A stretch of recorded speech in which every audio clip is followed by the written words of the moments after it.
What happens when your very personality is treated as a highly profitable disease? Today, in this explainer, we're unpacking a source that reads less like a standard medical journal and a whole lot more like a high-stakes financial thriller. We are investigating an alleged hidden architecture, a multi-billion-dollar system that supposedly thrives by treating natural human behavior as a sickness. Look around. 1 in 10. That is the statistic right now. In America today, 1 out of every 10 people has been diagnosed with ADHD. Just let the sheer scale of that number sink in for a second. Tens of millions of people. It's basically become the default explanation for everything, hasn't it? From forgetting your keys to failing a test. But according to the source material we're analyzing today, we have to stop and ask, how did an entire tenth of the population suddenly become medically classified as mentally ill? Well, the source introduces a pretty radical thesis, one that completely upends the narrative we're so used to. What if it's not actually a disorder at all? What if this supposed brokenness is really just an evolutionary advantage that got trapped in the wrong century? The investigation argues that to truly understand this phenomenon, we need to stop looking through the lens of medicine and start looking through the dark lens of economics. Because here is the bottom line: $25 billion. That is the massive financial incentive behind the diagnosis.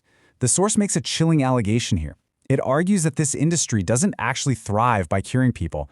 It thrives by convincing perfectly healthy, high-energy individuals that they are fundamentally broken. Because the moment you believe you're sick, you become a lifelong customer.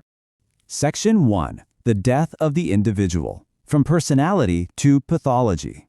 To really grasp how this racket allegedly operates, the source traces the trait back over 2 millennia. 2,000 years ago, in ancient Greece, philosophers actually documented something called the obtuse man. This was just a person who started tasks, forgot them, or lost their belongings. But get this, they weren't considered diseased. It was just a different personality type. But then, the Industrial Revolution hit.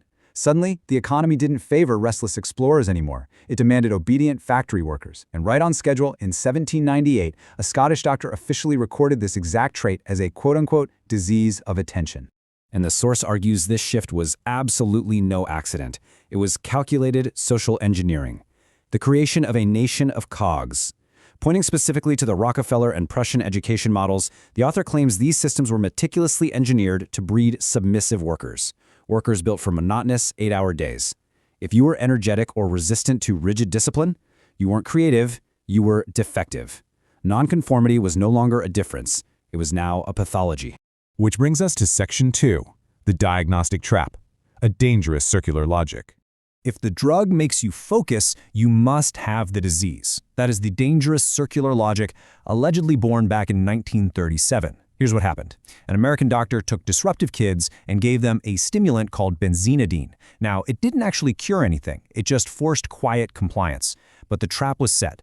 The medical establishment concluded that if a drug created compliance, then a lack of compliance must be a disease. But as the source points out, stimulants make literally everyone more focused, healthy or not. And that brings us to the harsh biological reality of modern treatments like Adderall. The source describes this drug as a patent-protected cocktail of amphetamine salts. In fact, they bluntly equate it to diet meth. The pharmacology works by violently flooding your brain synapses with dopamine. And according to the author, this chemical overload eventually leads to receptor death, creating a massive chemical dependency. It's not a cure. It's a lifetime subscription to compliance. Section 3. Engineered for profit. Expanding the patient pool. Now listen to this number. 20%. The source reports that the American Psychiatric Association, the exact organization that literally writes the diagnostic manual for mental disorders, receives roughly 20% of its funding directly from Big Pharma. Just think about the implications of that for a second. The architects of the disease are actively being funded by the architects of the cure. And the alleged result of that cozy relationship? A constantly shifting diagnostic bar. Before 2013, to get a diagnosis, you needed to show 7 to 10 specific symptoms.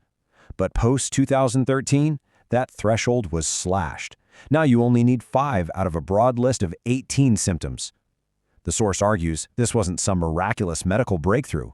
It was a cold, calculated business maneuver designed to legally convert millions of perfectly healthy people into paying customers.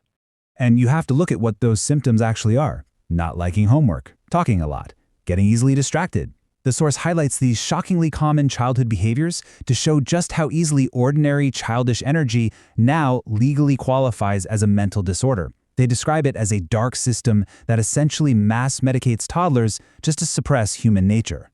Section 4. The corporate ecosystem. Feeding the fire. Now, the author points out that Big Pharma does not operate in a vacuum.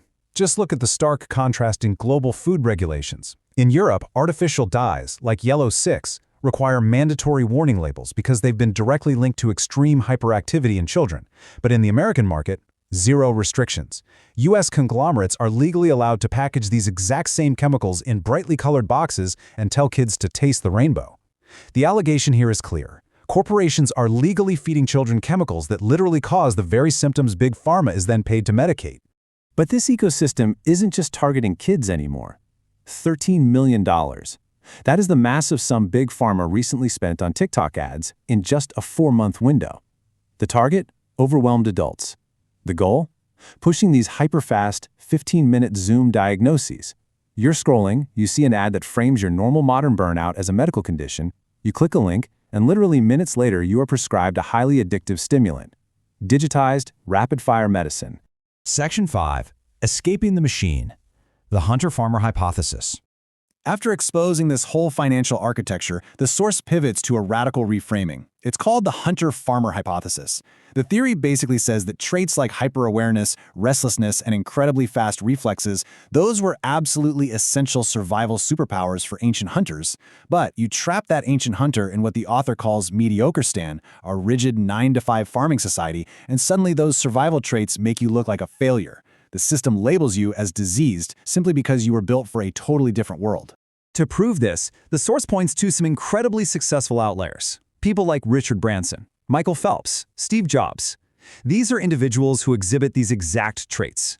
And the author argues they didn't succeed by medicating or curing their brains. They succeeded by completely rejecting the label. They refused to be cogs in the machine, and instead, they reinvented the game. Their supposed disorder, it actually became their greatest weapon. So how exactly does the author suggest escaping this system? Well, the source lays out a pretty unconventional 4-step blueprint for reclaiming your independence. Step 1. Reject toxic, hormone-wrecking corporate chemicals. 2. Switch to entirely natural inputs, specifically pointing to things like grass-fed tallow and Manuka honey. 3. Build a faceless income vehicle on the internet to decouple your income from your time. And 4. Break completely free from the 9-to-5 employee trap. The author frames all of this not just as basic lifestyle advice, but as a necessary, total rebellion against a system designed for dependency. If you fight for your limitations, you get to keep them. That is a hard-hitting challenge. The source is demanding that we stop embracing a manufactured medical identity, an identity that was allegedly engineered by this massive industrial and pharmaceutical complex just to keep people docile, manageable, and most importantly, profitable. Which leaves us with one lingering, extremely provocative question.